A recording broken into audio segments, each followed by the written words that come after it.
you need me. Hello, everybody. Happy Wednesday. Oh, Dan, it's good to see you. I'm going to put this up, what we're going to be talking about today. But hello, everybody. Welcome to Tisha Talks Live at 4:45, wherever you are, 4:45 Pacific, where I'm at, 7:45, where Dan's at. It's good to have you here if you're joining us on LinkedIn, YouTube, or Facebook. Drop us a line, say hello in the comments. Tell us where you're at. I know Dan's throwing all sorts of fun effects going up.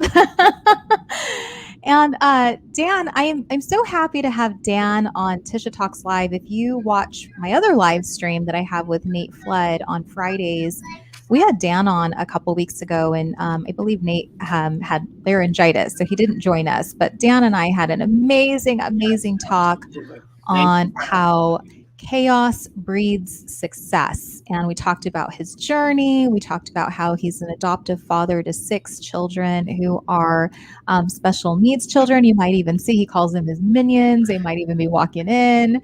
And yeah, and I was just so moved by our conversation. I'm like, I have to have you back on my show. Even though I get to interview you, I got to have you back on my show. Like, and I was oh my gosh, Dan, I don't know if you saw, but I was like crying while you and I were on. I was like, I had to grab the tissues. This is so emotional. This is so good. So good. Yeah, my family will do that. They're amazing. Yeah. I call them my best teachers in life. Oh, they're always your best teachers in life. Well, I want to give a big shout out to a few people who are joining us already off of LinkedIn. We've got Megan White. Hello, Megan, joining us from AZ, right in my neck of the woods. And Nat Handler says, hi, Tisha. Happy Wednesday. So thanks for being on. And again, if you are joining us live or catching the replay, make sure you drop us a line, drop us a comment, say hello. And yeah, today we're going to be diving in. Oh, and Carl Sean Watkins. Hey, Carl Sean Watkins, saying, hey, Dan and Tisha, great discussion. I know this is right up your alley, Carl, but today we're going to be talking about how do you reciprocate kindness? And I can think of no one better than Dan to come and talk about this topic. It's one that he actually was like, let's talk about this. I'm like, let's talk about it. I love it.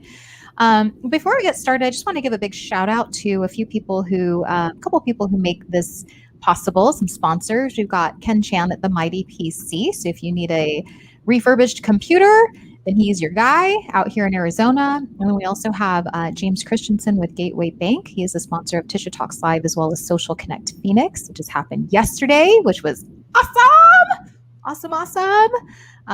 Love connecting entrepreneurs, and was so excited after 19 months of being on hiatus, bringing an event back and seeing all the smiles and people connecting. It just like warmed my heart. I was like, oh my gosh, I get paid to party? Huh? What? Awesome. All right, Dan. So I know it's today we're talking about reciprocating kindness, and I know you have so many stories, and so do I. But let's talk about this. I want to talk about business first, and like, how do you reciprocate kindness in business? One of the things that I came up with, and this isn't for everybody, Tisha, is I will work with a company and like throughout the year at random times I will actually wipe their slate clean. It could be 10, 20, 30, 40 hours worth of debt, or maybe it's stuff that I've done for them, and I will ask them, I'll wipe this clean if you make a donation to a charity. It can be in any amount, and sometimes I'll pick the charity and they will gladly do it. And what a way to reciprocate kindness, through your business. It doesn't have to be a huge amount. I'm fortunate to have a great job during the day, and a side hustle with my tech business, and it just creates an outlet for me to be able to allow another business Mm-hmm. act as kind of a proxy to the kindness. Yes, I'm asking them to make a donation, but it's not on my behalf. It's it makes them feel good. It makes me feel good. And my gosh, people like Michael Ray and Amanda Knight have so benefited from something like that. Michael Ray just does some amazing stuff with his daughter Maddie, and Oh, he does. I love it, Michael Ray. it moved me so much to see that kind of stuff. I So have a nickname for Michael. We used to be in a group together, and I was like, "You so remind me of Alec Baldwin." And he was like, "Alec?" I'm like, "Yeah, Alec Baldwin." So when I oh see him, I'm like, "You're Alec." So he remembers that. He's like, "You call me Alec." I'm like, "I do." Just your demeanor, like just your your voice, even like you always got this good laugh, and you're always smiling. Like I love it. yeah, and Oh, another way to, in the business, even just showing up for your employees, and helping them, coaching them, cheerleading for them, and just showing up to be there as a leader.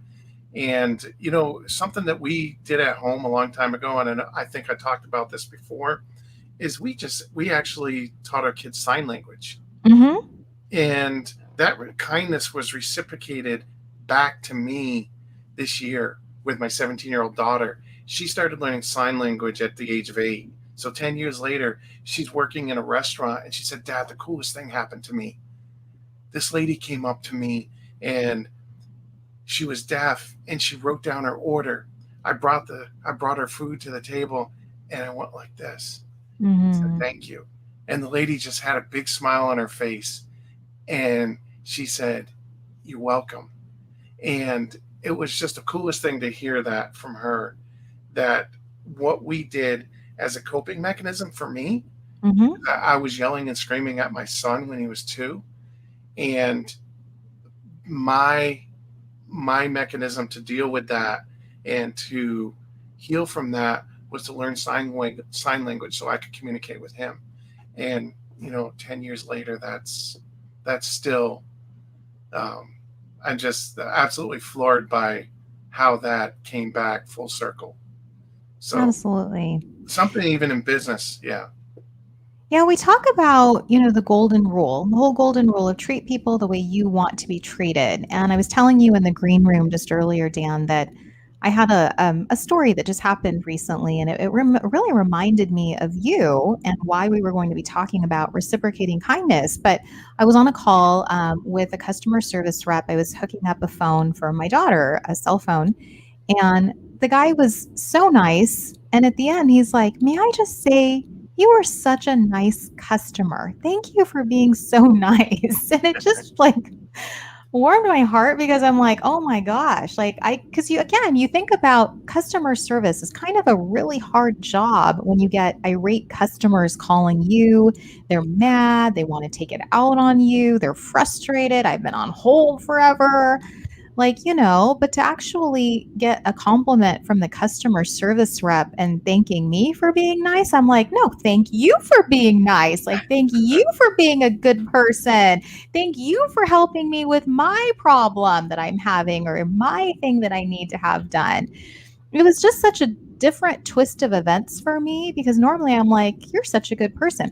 I remember years ago, I had some of us have problems with the IRS.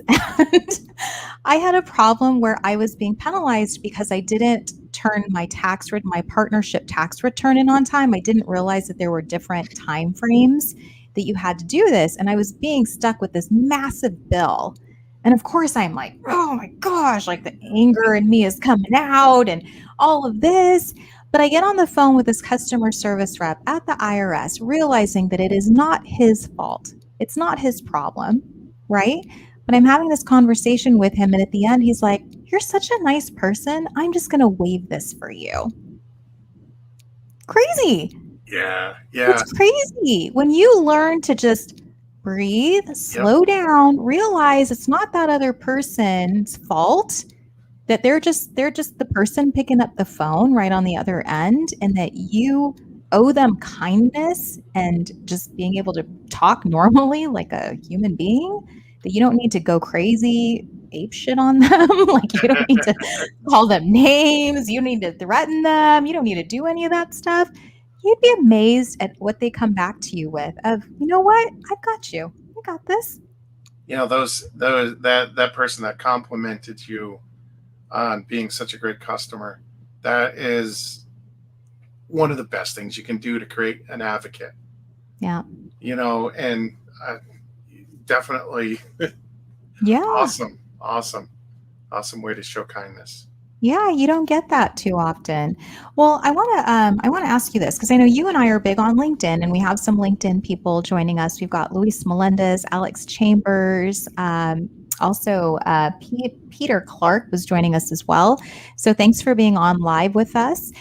We were talking about this, and I noticed in your post today you said that you were the type that didn't give a shit before. Like, you didn't need to know everybody's story. You didn't, and you talked about this even on our Casual Convo Friday about brand, being authentic, never duplicating. Let's talk about this for a little bit because you're right. I see some people who are on LinkedIn and they really are it's just about them.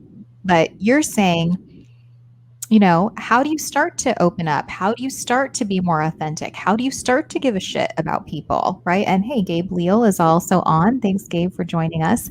And so let's dive into this conversation because I love to know what your strategies for LinkedIn and how it changed for you, Dan. Like what went from I don't give a shit about people to I love people and I want to surround myself with good people and wow, this is surrounding me with opportunities and connections and collaborations I never knew that were out there. Yeah, you know,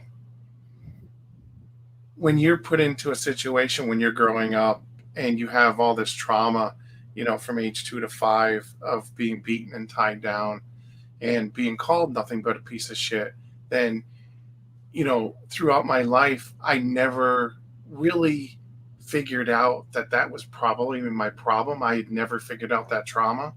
Yeah. So for me to be able to reciprocate kindness, I had to be able to feel what kindness was all about. And I say 15 years ago because that's when I met my wife, Tina. And when she asked me if I wanted to foster and adopt, I told her straight out, I don't want to have to parent a child like I was growing up. Yeah. And I absolutely said no. But she just has this amazing way of reaching into your soul and bringing out the best in you. And we have 6 adopted special needs children, 6 amazing children that have just shown me throughout the years what kindness looks like. Parker, who's autistic, he'll go up and, thriving children, thriving people are not people that are born thrivers. They're not born that way. They Hmm. are taught to thrive. And when I see my autistic son, Parker, going up to somebody, I love your shirt, I love your hair, you know, I just melt every single time. Oh, I'm gonna Every throw you single some time, tissues across you know, across the way. I melt every single time. And when I see my kids show up for each other, and my 5-year-old is talking about Parker having problems going to the bathroom. And she's sitting here outside of the bathroom sometimes chilling. Go, Parker, push it out. Push it out. Come on, buddy. You can do it. And she's 5. And something as simple as that, those small victories. We talked about size matters. Yeah. This was the cup that my kids got me last Christmas. And it's about those small little things that get you to those next rungs on the ladder. And Hmm. I know that Peter Clark's here. I saw his video at trying to work with other people on LinkedIn. And one of the things that really resonated with me is that he is a guy that's behind the scenes. He's the guy that's a true leader, pushing people up the ladder. And he sits back and he doesn't take a lot of credit for it. He just sits back and says, showcases this person and inspires them to be who they are and shows them how to bring out the best in themselves. And that's amazing kindness. And when we talk about kindness and reciprocating kindness in family, when you show your kids how to have gratitude, you show your children how to be empathetic, you show your children how to show up for each other. That is reciprocating kindness because you're giving that to them and you're showing them how to be leaders like Peter, like Gabe Leal, like Janiyah Iqbal. And it just so many people on LinkedIn. And when we talk about my brand, it's not about me.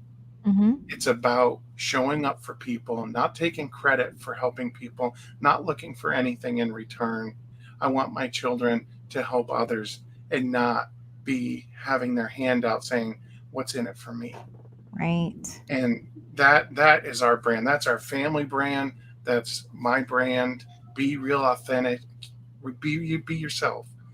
And as parents, we're not duplicating what everybody else does. We're doing what we feel is right for our children so our children can be happy when they grow up. We're not here to tell them what they need to do. We want them to be themselves. We Mhm. want them to show up and be them, their authentic selves after we're gone. So Mhm. that's our brand. That's good. I love it. Always leading by example. And you mentioned something earlier when we got on the live stream about our children really do teach us so many lessons. They do. And my mom and I were talking yesterday, and she was trying to give my kids money. And so she gave my son $50. She's like, "Here you go. I know you're going to California coming up. Like, here's some money." She then goes to my daughter and said, "Here's $50 for you too." And she's like, "You know, Grandma, I'm good. I don't need it. You should keep this." That's awesome. And she looks at Caleb, and my son's like, "Okay, you can keep it too." But my daughter, like, I'm just like, "Holy crap, girl, you amaze me every single day." Like, because you don't need it. You can give it back. You can do something with it. You can give it to a charity. You can help another person that's in need. And 9, like 9 years old. And to me, you're right, it's leadership. Like even yesterday, I was telling you about my event that I was hosting, Dan, and I did a charity drive for an organization here that's not very widely known. It's called Go with the Flow, and they help girls with menstruation packs because menstruation really does affect education. A lot of girls don't go to school because they don't have the necessary supplies. And I put the challenge out. I said, "I'm hosting this event. I'd love for you to come. And if you're coming, give a donation or bring some period supplies, bring some tampons, bring some pads." And I was amazed at how many men showed up with pink Playtex boxes. You Oh, put the that is call so out, awesome. and that is what happens. You Yeah. do that. You are like the platform. You just put it out and the kindness just comes out, right? It just spreads. Kindness spreads. And I mean, I came home with all these tampons. Oh, that is We're so going to do some awesome. good stuff with, right? So it's amazing. It's amazing. And you have so many fans and followers that are here. A lot of people really just, I'll put up some of these comments. This is from a LinkedIn user. I'm not sure. It might be Peter Clark, but it says, "Beyond grateful and for that mention, Daniel Hall, you define kindness and reciprocity. Those children simply won the life lottery with you in their lives."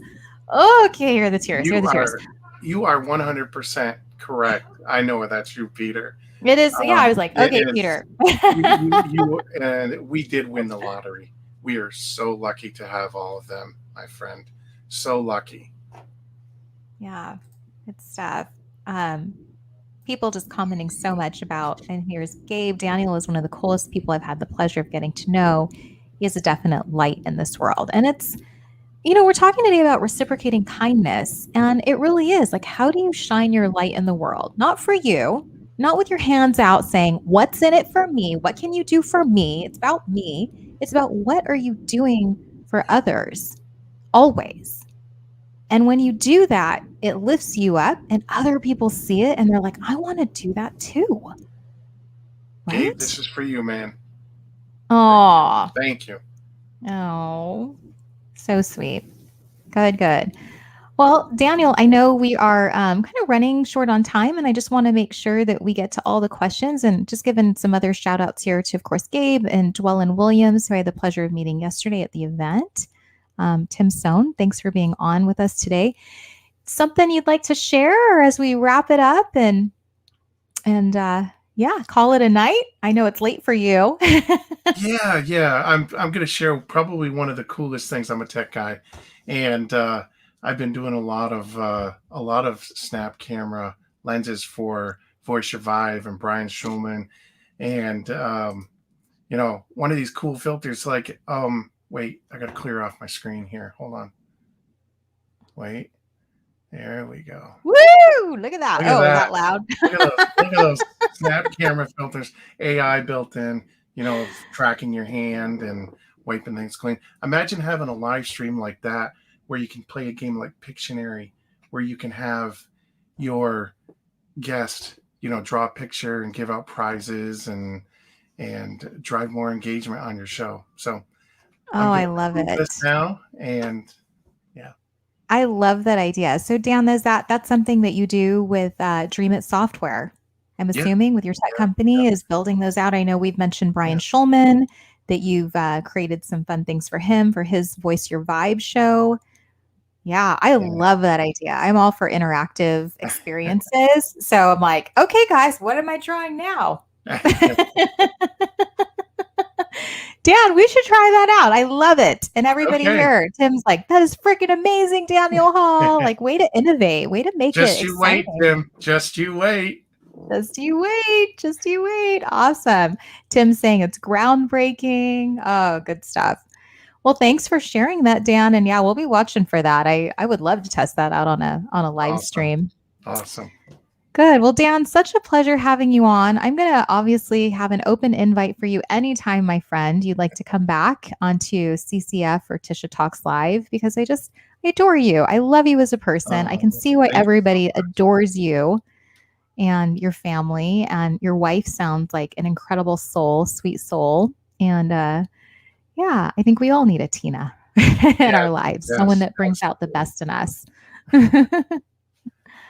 Hi, Oh, buddy. another one. It's Hi. okay. Come on. Hey, you want to wipe the window off? Okay. Can you wipe it off for me? Go ahead. Go ahead. Up here. There we go. Yep. Put your hand right in front of it. Oh, look at that, buddy. This is partner. Oh. Oh, there we go, buddy. Thank you so much. And we're going to run on that now because he's coming to tell me he needs me. Okay. All right. Well, thanks everybody for being on. We'll see you later, Dan, and have a great week and weekend, Thank you, everybody. guys. Thank you, everybody. Appreciate you so much. And thank you for taking time out of your life to spend some time with Tisha and I. Yeah. Thanks so much.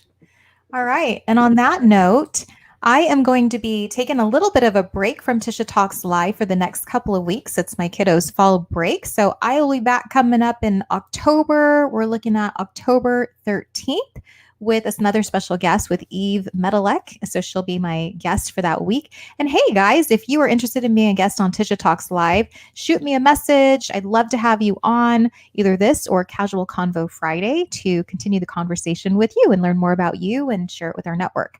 So thanks so much for being on with me, and we'll catch you back next time. Have a great one. Bye-bye.